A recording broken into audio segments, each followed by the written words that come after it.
নরেন্দ্রপুরে রামচন্দ্রপুরে রঙের কারখানায় অগ্নিকাণ্ডের ঘটনার সরাসরি ছবি আপনারা দেখতে পাচ্ছেন। হিন্দোল দে আমাদের সঙ্গে রয়েছেন। হিন্দোল, এই মুহূর্তে কি পরিস্থিতি? দেখো, তোমাকে বলে রাখি, এই যে রঙের কারখানা, যেটা নরেন্দ্রপুর থানার অন্তর্গত রামচন্দ্রপুর বনহুগলির গ্রাম পঞ্চায়েতের মধ্যে পড়ে, সেই রঙের কারখানা কিন্তু তুমি দেখতে পাচ্ছ দমকল কর্মীরা এখনো পর্যন্ত কিন্তু সেই আগুন নেভানোর চেষ্টা চালাচ্ছেন। এবং এই ঘটনার সূত্রপাত যেটা এখনো পর্যন্ত স্থানীয় সূত্র এবং দমকল কর্মীরা যেটা জানাচ্ছেন যে সকাল 8টা নাগাদ কিন্তু আগুন লাগে। ভেতরের যে অংশগুলো তুমি দেখতে পাচ্ছ সেখানে কিন্তু এখনো প্রচুর ড্রাম রয়েছে, সেখানে রং এবং বিভিন্ন ধরনের কেমিক্যাল সেখানে মজুদ ছিল, সেই কারণে আগুনের তীব্রতা বাড়তে থাকে। এবং এই যে রং কারখানার যে দেওয়ালগুলো, সেই দেওয়ালগুলো কিন্তু সম্পূর্ণ ভেঙে গিয়েছে আগুনের উত্তাপে। সেটাই দেখা যাচ্ছে যে দেওয়ালের মধ্যে ফাটল দেখা দিয়েছে। ওপরে যে টিনের শেড তৈরি করা রয়েছে, সেই সব টিনের শেড দুমড়ে মুচড়ে পড়ে রয়েছে। স্বাভাবিকভাবে এই রং কারখানায় কিভাবে আগুন লাগলো সেটা এখনো পর্যন্ত স্পষ্ট নয়, বা এই যে রঙের কারখানা যেটা তৈরি হয়েছিল এবং যেই রঙের কারখানা কিন্তু চলছিল দীর্ঘদিন, পাশে কিন্তু বেশ কয়েকটি বাড়িও রয়েছে, সেই রঙের কারখানা সেটার বৈধতা নিয়েও কিন্তু প্রশ্ন উঠছে। স্বাভাবিকভাবেই নাজিরাবাদে যে কাণ্ড আমরা দেখেছিলাম, সেই নাজিরাবাদের কাণ্ডতেও ঠিক একই রকমভাবে কিন্তু এইভাবে টিনের শেড সমস্তটাই দুমড়ে মুচড়ে পড়ে গিয়েছিল। এক্ষেত্রে কেউ আটকা পড়ে রয়েছে কিনা সেই বিষয়টাও পুলিশের তরফ থেকে এবং দমকলের তরফ থেকে খতিয়ে দেখা হচ্ছে, তেমনটাই কিন্তু জানা যাচ্ছে। এবং সেই আগুন নেভানোর চেষ্টা দমকল কর্মীরা চালাচ্ছেন। ধন্যবাদ হিন্দোল।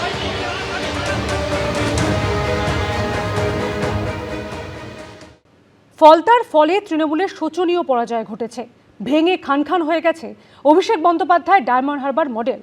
আর এই হারে রেশ কাটতে না কাটতেই এবার ভাঙন ধরল ডায়মন্ড হারবার পুরসভায়। যে পুরসভার 16টি আসনের সবকটি ছিল তৃণমূলের, সেখানে 8 জন কাউন্সিলর সোমবার পদত্যাগ করলেন। এই কুখ্যাত তৃণমূল, যার মূল সহ উৎপাটিত হয়ে গেছে, ভোটটা হয়েছে তৃণমূল তারাও।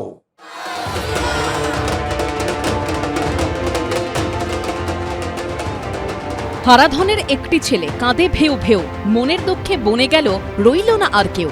তৃণমূলের এখন কার্যত এই অবস্থা। ফলতার ফলেও তৃণমূলের শোচনীয় পরাজয় ঘটল। তৃণমূলকে চতুর্থ স্থানে টেনে নামালেন ফলতার ভোটাররা। ভেঙে খান অভিষেক বন্দ্যোপাধ্যায়ের তথাকথিত ডায়মন্ড হারবার মডেল। ভাইপো বাবু এলেন না কেন প্রচারে? পুনর্নির্বাচনের আগে নিজের একদা গড়েই প্রচারে যাননি অভিষেক বন্দ্যোপাধ্যায়। নিজের সেনাপতিকে একলা ছেড়ে দিয়েছিলেন। সেই সেনাপতিও আবার রণে ভঙ্গ দিয়ে ভোটের আগে পালিয়েছিলেন। শেষ অবধি ফলতার পুনর্নির্বাচনের ফল বেরোতে দেখা গেল বিজেপি প্রার্থী দেবাংশু পাণ্ডা ভোট পেয়েছেন 1,49,666টি, যা 71% বেশি। দ্বিতীয় স্থানে উঠে আসার সিপিএম প্রার্থী শম্ভুনাথ কুর্মী পেলেন 40,645টি ভোট, অর্থাৎ 19% সামান্য বেশি। ফলতার কংগ্রেস প্রার্থী আব্দুর রাজ্জাক মোল্লা 10,084টি ভোট পেয়েছেন, যা প্রায় 5%। আর একেবারে চতুর্থ স্থানে নেমে গিয়ে তৃণমূল প্রার্থী পেলেন মাত্র 7,783টি ভোট, শতাংশের বিচারে যা 4-এর কাছাকাছি, অর্থাৎ গোহারা হারল তৃণমূল। জামানত বাজেয়াপ্ত হলো তাদের। যে ডায়মন্ড হারবার মডেল নিয়ে একসময় এত গর্ব অহংকার ছিল অভিষেক বন্দ্যোপাধ্যায়ের, তা কার্যত শেষ হয়ে গেল। মডেল কিছু নেই, মডেল ভেঙে চুরমার হয়ে গেছে। আর এই হারের রেশ কাটতে না কাটতেই এবার ভাঙন ধরল ডায়মন্ড হারবার পুরসভায়। যে পুরসভার 16টি আসনের সবকটি ছিল তৃণমূলের, সেখানে 8 জন কাউন্সিলর সোমবার পদত্যাগ করলেন। আমাদের সাংসদ অভিষেক বন্দ্যোপাধ্যায় আছেন, তাকে জানানোর পরেও এখানকার পুলিশ যেভাবে কোটি কোটি টাকা তুলেছে, অনৈতিক কাজ করেছে, আমি বাংলার মুখ্যমন্ত্রী শুভেন্দু অধিকারী মহাশয়ের কাছে নিবেদন করব আপনি সঠিকভাবে তদন্ত করুন।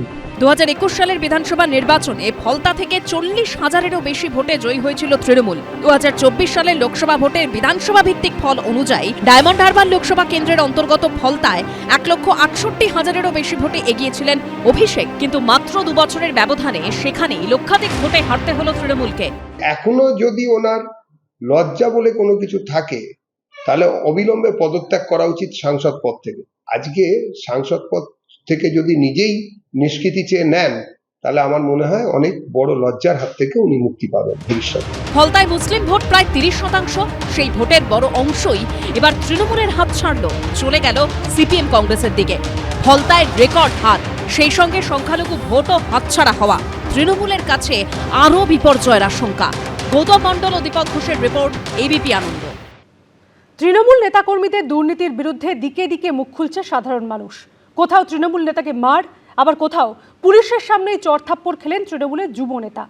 সল্টলেক সরসুনা থেকে উলুবেড়িয়া দেখা গেল প্রায় একই ছবি। বেলেঘাটার তৃণমূল নেতা রাজু নস্করের ঘনিষ্ঠকে হাতের কাছে পেয়ে ক্ষোভে ফেটে পড়লেন স্থানীয়দের একাংশ।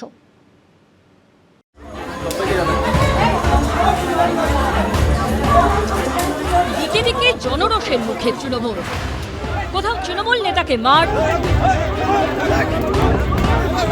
যুব নেতাকে চড়থাপ্পড়। সল্টলেক সরসুনা থেকে হাওড়ার উলুবেড়িয়া দেখা গেল প্রায় একই ছবি। বেলেঘাটায় তৃণমূল নেতা ও প্রমোটার রাজু নস্করের ঘনিষ্ঠকে হাতের কাছে পেয়ে ক্ষোভে ফেটে পড়লেন স্থানীয় বাসিন্দারা।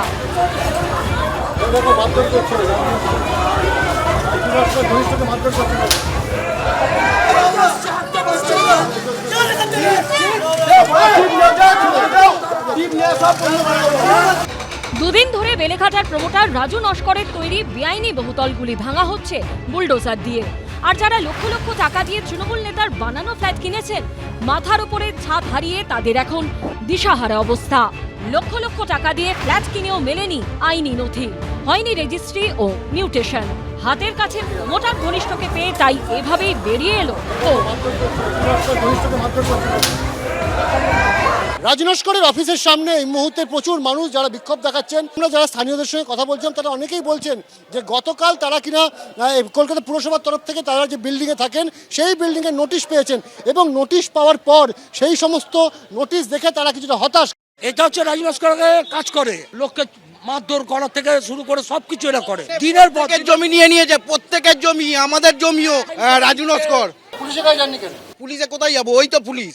বেলেঘাটায় যখন এই ছবি, তখন সল্টলেকের সিএ মার্কেটে রাস্তার উপর বেধড়ক মার খেলেন তৃণমূল কাউন্সিলর ঘনিষ্ঠ নেতা।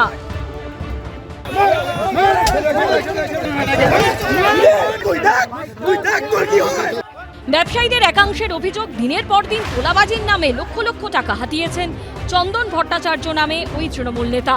দক্ষিণ 24 পরগনার সরসুনায় জনরোষের মুখে পড়লেন স্থানীয় যুব তৃণমূল নেতা। উঠল চোর স্লোগান।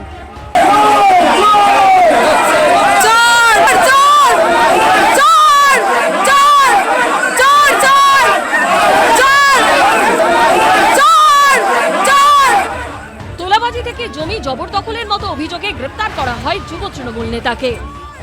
আসলে ওকে ওই যে ওখানকার আশেপাশের লোককে ডিস্টার্ব করতো, জমি দখল থেকে আরম্ভ করে তোলাবাজি থেকে আরম্ভ করে, যদি সে অবশ্যই যদি অন্যায় করে থাকে তাহলে আইনি তার পদক্ষেপ নেবে। যুব তৃণমূল নেতাকে গ্রেপ্তার করে নিয়ে যাওয়ার সময় তৈরি হয় তুলকালাম পরিস্থিতি। তাকে লক্ষ্য করে কিলচড় মারতে দেখা যায় উত্তেজিত জনতাকে। এদিকে হাওড়ার উলুবেড়িয়া পুরসভার 11 নম্বর ওয়ার্ডের তৃণমূল কাউন্সিলর অশিরঞ্জন অধিকারীর বিরুদ্ধে উঠল দুর্নীতির অভিযোগ। সাধারণ মানুষ, গরিব মানুষ, যাদের জন্য যেসব জিনিসপত্রগুলো আসে তারা ঠিকঠাক মতো তাদের কাছে পৌঁছায় না। যাদের প্রয়োজন তারা পায়নি। আমফানের সময় তারা তিরপল পায়নি, পার্টির লোক তিরপল পেয়েছে। কোথাও কোথাও রোষের আঁচ পেয়ে তোলাবাজির টাকা ফেরাতে শুরু করেছেন তৃণমূল নেতারা। বীরভূমের নানুর, পারুইয়ের পর এবার দক্ষিণ 24 পরগনার গোসাবা। সবার ক্ষেত্রেই অভিযোগ 2021-এর বিধানসভা ভোটের পর ধমকে চমকে টাকা আদায়ের। এবার পালা বদলের পর টাকা ফেরানোর পালা। দাদা যে টাকাটা দিবে আমার হাতে, সেই টাকাটা দাদাকে কত টাকা? 80,000 টাকা। হুগলির গোঘাটে আবার কাটমানি ফেরত চেয়ে দুই তৃণমূল নেতার বাড়িতে পড়ল পোস্টার। অন্যদিকে বেআইনি নির্মাণের অভিযোগে রবিবার তৃণমূল বিধায়ক জাভেদ খানের ছেলে ফৈয়াজ আহমেদ খানের দুটি ঠিকানায় চলে বুলডোজার। কসবার বিধায়ক জাভেদ খানের অফিসেও নোটিশ পাঠিয়েছে কলকাতা পুরসভা। অনির্বাণ বিশ্বাস, আবির দত্ত ও সুনীত হালদারের রিপোর্ট, এবিপি আনন্দ। এবিপি আনন্দ, এগিয়ে থাকে, এগিয়ে রাখে।